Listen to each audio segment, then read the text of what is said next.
C'est vraiment un coup de tonnerre politique. On n'est pas dans une vie normale. C'est absurde. Je suis à la fois écœuré et blessé. Moi, je suis heureux. Vous suivez pas?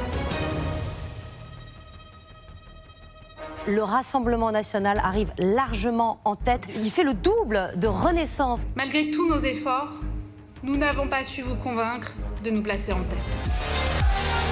Ce soir, un vent d'espérance s'est levé sur la France et il ne fait que commencer.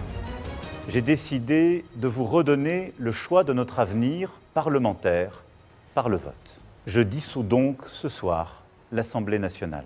Désormais, le président de la République obéit à Jordan Bardella. La vie politique, c'est prendre des risques. On a un taré à la tête de l'État, là. C'est un pyromane de la République. Là, on est quelque part au pied du mur. Je suis prête à rencontrer dans les jours qui viennent Marine Le Pen et Jordan Bardella, Éric Ciotti et Nicolas Dupont-Aignan. La bourse de Paris déjà qui perd quasiment 2%. Ça traduit le fait que les marchés ne savent pas où va la France exactement. La crise de 29, elle a débouché sur le nazisme en Allemagne, mais elle a débouché sur le Front populaire en France. Un front populaire. Nous l'avons fait, nous avons réussi à nous mettre d'accord sur... LFI au pouvoir, je pars. Je suis en tête à gauche, donc voilà les conditions. Elles doivent être remplies. Patatras, nous sommes unis. Je ne fais pas ça pour être Premier ministre. Moi, je pense à Laurent Berger.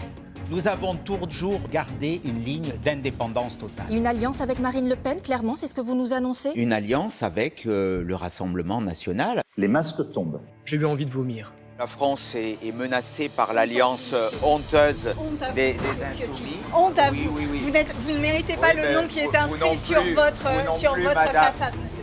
Votre diatribe m'honore, madame. C'est quand même le président de votre parti, Éric Ciotti. On le vire. Au siège des Républicains, les portes sont en train de se fermer. On apprend à l'instant qu'Éric Ciotti vient de faire fermer le siège des Républicains pour éviter que la réunion qui devait se tenir ne se tienne. Éric Ciotti, dehors. Il a trahi. S'il faut le déloger, même physiquement, Je crois qu'il n'y a pas de place pour les traîtres ni pour les putschs à la petite semaine. Tout ça excite tout le monde, et c'est bien normal.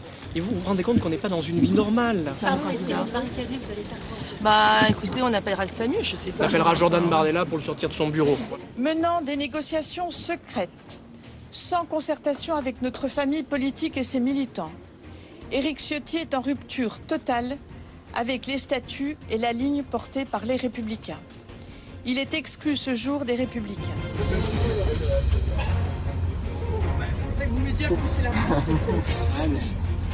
Pardon, mais quand on se barricade dans un siège et qu'on ne sait pas que la secrétaire générale a le double des clés, c'est assez inquiétant sur ses capacités à gérer les problèmes de sécurité des Français. Les choses sont donc simples aujourd'hui.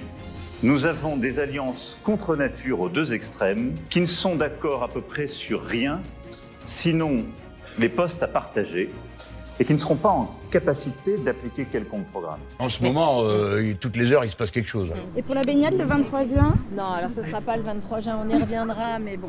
J'appelle à soutenir partout en France, dans toutes les circonscriptions de France, les candidats uniques de la coalition des droites. Je dis, moi, que c'est le record du monde de la trahison.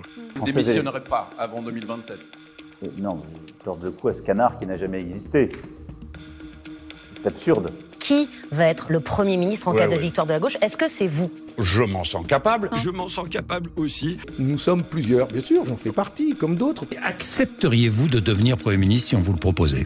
Bien sûr. Et la vérité, c'est que à la fin, ce ne sera pas Jean-Luc Mélenchon. C'est moi qui mène cette campagne, le président de la République l'a dit. Depuis dimanche soir, il y a un nouveau sport qui est à la mode, c'est le poker. Je vais à mon bureau. Je suis président du parti. Mais vous avez été exclu hier? Mais il n'y a pas eu de bureau politique hier. Ça, c'est... Hein, c'est...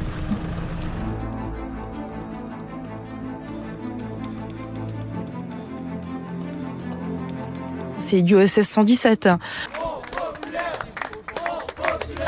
Nous allons faire quelque chose d'inédit. Nous allons faire quelque chose de grand pour notre pays. Je sens le goût de la victoire. Elle est à portée de main. Le 30 juin et le 7 juillet, l'avenir nous attend. L'histoire nous regarde. Et c'est pour ça que ces élections du 30 juin, elles sont majeures. C'est un choix de société.